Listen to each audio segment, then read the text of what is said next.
A 17-year-old walks out of a party at midnight. No shoes, no jacket, no wallet, no phone, no keys. Outside, it's just above freezing. He's seen by at least 6 people over the next 90 minutes. Some of them recognize him, some even speak to him, and not one of them calls his family or the police. Then he turns a corner, and he's just gone. His name is Mattias Borg. He disappeared from Ljungby in Kronoberg County, Sweden, during the early hours of December 5th, 2020. He was 17 years old. No body has ever been found. No one has been charged. And 5 years later, a single DNA-confirmed piece of evidence, a blood-stained sock found 3 kilometers from where police have been searching, suggests the investigation may have been looking in entirely the wrong place. So who was Mattias? He grew up in Ljungby, a small town of around 19,000 people, in the småland region of southern Sweden. He lived with his twin brother Dennis Borg and their mother Erika Borg, a teacher. His father, known publicly as Uffe Borg, had moved to Thailand when Mattias was around 8 years old. He was 175 centimeters tall, slim with short blonde hair and grey-blue eyes. Those who knew him describe a calm, thoughtful kid who never raised his voice. He wanted to become a teacher. He just discovered a French-focused education degree at Wagoner University and was excited about the possibility of spending a semester in France. He imagined settling down in Ljungby, having kids, coaching a sports team one day. Quiet, considered dreams. His mother Erika later said, he used to dream of becoming a teacher and staying in Ljungby. It hurts to think about all his beautiful dreams for the future. The last day. On the evening of December 4th, Erika came home from work to find Mattias in good spirits. He told her about the teaching program he'd found. He left the house that evening to study maths at a friend's place. From there, he and Dennis were invited to a casual house party. The group first gathered at Klotvägen 8, a small get-together hosted by 2 girls aged 16 and 19. Later, they moved on to a guys' night at Ågårdsvägen 82 in the Hjortsberg district of town. 5 or 6 young men watching films, having some beers. Multiple witnesses later confirmed that Mattias was pigg, glad och oförverkad, alert, happy and unaffected. There was no drug use at the party. Barefoot into the cold. At around 00:30 on December 5th, Mattias suddenly stood up. He said, "And now I'm gone." He walked out the door. He left behind his shoes, jacket, mobile phone, wallet, keys, and bicycle. The temperature outside was around 3 to 5 degrees Celsius. He was wearing black jeans, a white knitted pullover, and socks. Nothing else. His twin brother Dennis noticed almost immediately that everything was still at the house. Between 1:20 and 1:44 a.m., Mattias appeared on Small Spåret, a residential street in the Replausa, Hjortsberg area. He was running at full speed. He set off a car alarm. The family who lived there opened the door. The daughter actually knew Mattias. They tried to speak to him. He kept running, shouting that he was heading to a girl's house at Klotvägen. He was caught on a security camera trying to enter a villa. A girl on Snapchat filmed him sprinting past her window. He knocked on a neighbor's door, and when the man opened it and asked what he wanted, Mattias looked down at his bare feet and asked for some tea. The man refused to let him in. The neighborhood had been hit by a recent string of burglaries, and residents were on edge. Mattias said, "See you later," and moved on. At around 2 a.m., he knocked on another door in the Replausa area, between Highway 25 and Ringleden. He asked again for something to drink. These residents also turned him away. 6 people who saw Mattias that night all described him the same way, steady on his feet, running straight. One family described him as polite and calm, but with sad eyes. No one reported any smell of alcohol. The last confirmed sighting placed him running northward on Sikinjevägen, turning right towards some villas. After that, nothing. Now, I want to sit with this for a second because I think it matters. 6 adults saw Mattias that night. At least one of them recognized him. He was barefoot, in the cold, asking strangers for something warm to drink. Not a single call was made, not to his family, not to the police. I'm not saying anyone did anything wrong. People make judgment calls in the moment, and it's easy to look back with more information than they had. But it's a detail that stays with you. What do you make of this? Erica Borg has never been able to forgive it. She later said, despite recognizing Mattias and despite him talking to 4 adults and being observed by a 5th, at least one of whom saw he was barefoot, no one contacted me, his brother, or the police. That same night, reports emerged of dog barking, screaming and cries for help near the Replosa area and the Lagan River. Erica and Dennis, who had gone out searching after Dennis, found all of Mattias's things still at the house, heard shouts that suddenly went silent near the river. By morning, Mattias was reported missing. He has never been seen or heard from since. The largest search in Kronoberg history. What followed was the largest search operation ever conducted in Kronoberg County. Police deployed helicopters, drones, dogs, and mounted officers. Missing People Sweden coordinated massive volunteer operations. A Facebook group, Hjälp oss att hitta Mattias, grew to over 15,000 members. The Home Guard assisted, professional divers from the Coast Guard, the Maritime Police in Stockholm, and a Danish professor, the same specialist brought in during the search for murdered journalist Kim Wall, all worked the Lagan River. Police conducted around 140 formal interrogations. Cadaver dogs repeatedly marked at the same spot near Replosa Bridge, on multiple separate occasions. Police spokesperson Robert Lofel told the press, "It strengthens our belief that the area in Lagan is where he may be found. But despite weeks of diving in pitch-black water up to 16 meters deep, among submerged tree trunks and river debris, absolutely nothing was found." Police stopped diving in December 2021 and conceded there was nothing there. 4 days after the disappearance, police opened a preliminary investigation into suspected kidnapping, citing new information that Mattias may not have disappeared voluntarily. That investigation was later closed. The specific information was never publicly disclosed. Erica Borg also received threatening messages demanding money in exchange for information about her son. One read, "Mattias got into trouble because he met the wrong girl." These appear to have been opportunistic rather than from someone with real knowledge. The sock. Before Christmas 2020, volunteers searching a forested area near Replosa, roughly 3 kilometers from the Lagan River, found a sock. It sat at the very outer edge of the official police search area. Police were informed. They refused to collect it, deeming it unimportant. Erica took matters into her own hands. She personally sent the sock to a forensic laboratory at Uppsala University. In April 2021, the DNA results came back. The sock belonged to Mattias. There was also blood on it. Even after that confirmation, police said the finding was of no importance and did not expand their search. Erica's response was direct.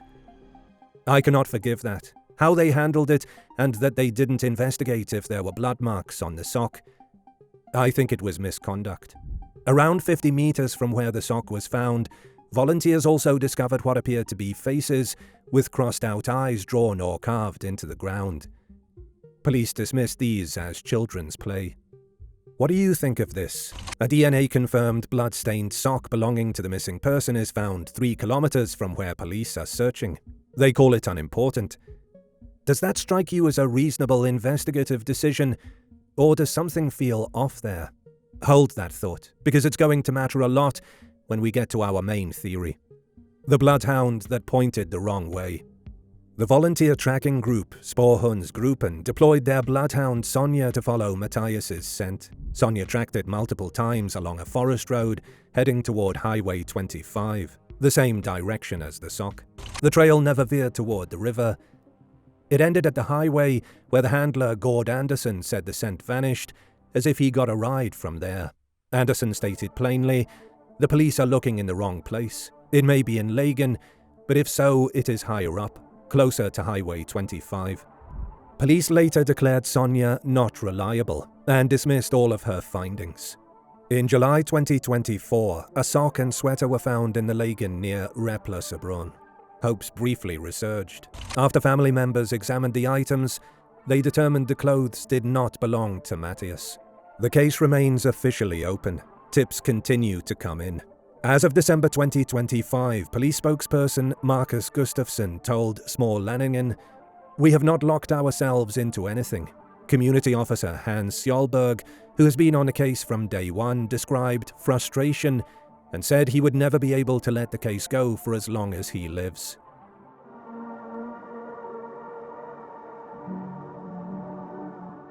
He left voluntarily. The simplest explanation. He walked away from his life. But this really doesn't hold up. Mattias had made plans for his future that very day. He left without a single resource. There has been no financial activity, no phone activity, no verified sightings, anywhere in the world, for over 5 years. A 17-year-old choosing to vanish still has to eat, still has to exist somewhere. There's no trace of any of that. This one's out. He drowned in the Lagan River. This is the police's main working theory. Mattias was barefoot, improperly dressed, possibly in an altered or distressed state, running through unfamiliar terrain in darkness. The Lagan runs through the area. Cadaver dogs marked repeatedly at Replesebrunn. The problem is that the physical evidence just doesn't point there.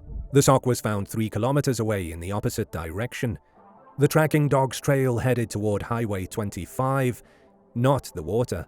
Months of professional diving, including an internationally recognized expert from the Kim Wall case, found absolutely nothing. None of that proves the river theory wrong, but it means a lot of the evidence is pulling in a different direction, and that tension hasn't been resolved. Drug-induced psychosis or unknown substance. Online discussion, particularly on the Flashback forum, has raised the possibility that Mattias ingested something at one of the parties that triggered a severe episode. Possibly something referred to in those threads as blodknark, blue drugs. The behavior could fit. Sudden departure, running without shoes, knocking on strangers' doors, apparently confused. Here's where it gets genuinely difficult. Every witness described Mattias as calm, polite, and steady on his feet. Not the picture most people have of someone in a drug-induced episode. But that's not the full story. Some altered states actually produce exactly that. A person who seems coherent, even polite, while being deeply disoriented underneath. Asking for warm tea after walking out barefoot into the cold isn't necessarily rational behavior. It might just look that way on the surface. We can't rule this out cleanly. He decided to end it. There is no credible evidence for this. Mattias was in good spirits that day and had been excitedly making plans. No history of mental health issues has been reported. No note was found. No body has been found. This theory finds essentially no support among those who knew him, and it is dismissed across every forum and media outlet that has covered the case. Hit-and-run cover-up. Barefoot, dark roads, a residential area at 2 a.m. A vehicle could have struck Mattias, and a panicked driver could have concealed what happened. This theory appears in online discussions.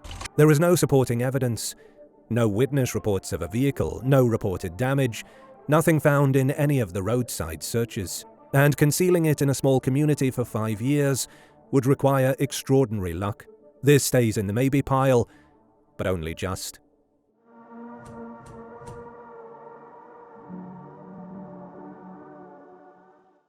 So we've cleared most of the field. The voluntary disappearance doesn't survive contact with 5 years of zero trace. The fugue state or drug episode doesn't fit the witness accounts. The river theory doesn't survive the physical evidence, pointing somewhere else entirely. What's left, and what takes the fewest unproven assumptions to hold together, is that something happened to Mattias involving another person or persons, somewhere between his last sighting on Sikkenjevägen and Highway 25. And someone decided not to report it. Think about the picture of those 90 minutes. Mattias was a barefoot teenager, alone in a neighborhood that had been rattled by recent burglaries. Residents were on edge. At least one person had already refused to let him in specifically because of those break-ins. He was knocking on doors in the dark, in the cold, asking for tea. To someone who didn't know him, that could have looked threatening or suspicious, or exactly like the kind of intruder people in that street were already afraid of. Now add the physical evidence. A sock confirmed by DNA as Mattias's, with blood on it, found in a forest 3 kilometers from the river, in the direction the tracking dog was pointing, toward Highway 25. The bloodhound's trail ending at the road, as if he got into a vehicle. The screams Erica and Dennis heard near the river that night that suddenly went silent. The kidnapping investigation that police opened based on undisclosed information and then quietly closed. The most likely scenario, as we see it. Mattias encountered someone that night who mistook him for an intruder, or who reacted violently to his presence for reasons we don't know. What started as a confrontation became something that couldn't be undone. The blood on the sock is consistent with an injury. The trail toward the highway suggests he was moved or left. The absence of a body in the river, after one of the most thorough aquatic searches in Swedish history, suggests the search has been in the wrong place all along.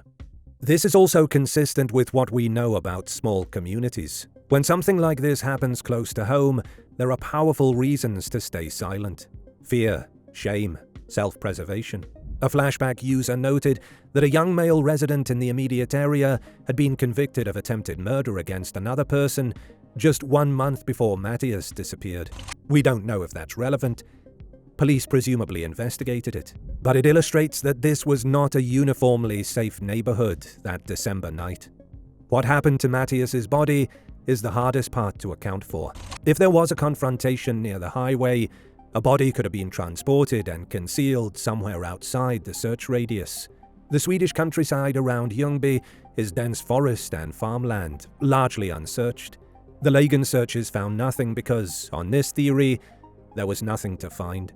Journalist Martinez Paletta, who produced the documentary podcast Saknade Ljungby for Storytel, said, "I have worked with disappearances for many years and never heard of such strange circumstances as in this case. 5 years in, that strangeness has not resolved. But the evidence that exists, the sock, the bloodhound, the screams, the kidnapping investigation, a highway trail, consistently points away from the river and toward human involvement." Erica Borg keeps searching. She has done so every month since December 2020. She's trained in tracking. She's spoken to investigators. She's pushed for forensic tests that police declined to run. On the 4th anniversary, she posted a message to her son. "I love you. I miss you." Now, over to you. We've landed on foul play as the most likely explanation, but a lot of people still hold out for the drowning theory, and honestly, this case has enough gaps that reasonable people can disagree. Where do you stand? Drop it in the comments. We'd really love to hear what you think. The neighbors who saw Mattias barefoot and didn't call anyone. How much responsibility do ordinary people bear in situations like this? Is it reasonable to expect someone to act, or is it easy to judge in hindsight? True crime is full of cases that hinge on a bystander moment. Which one has stayed with you the most? Let us know below. Do you want to bring bad things with you wherever you go? Our episodes are now available as a podcast. Look us up on your favorite podcast app and listen to the most truth-seeking true crime podcast out there.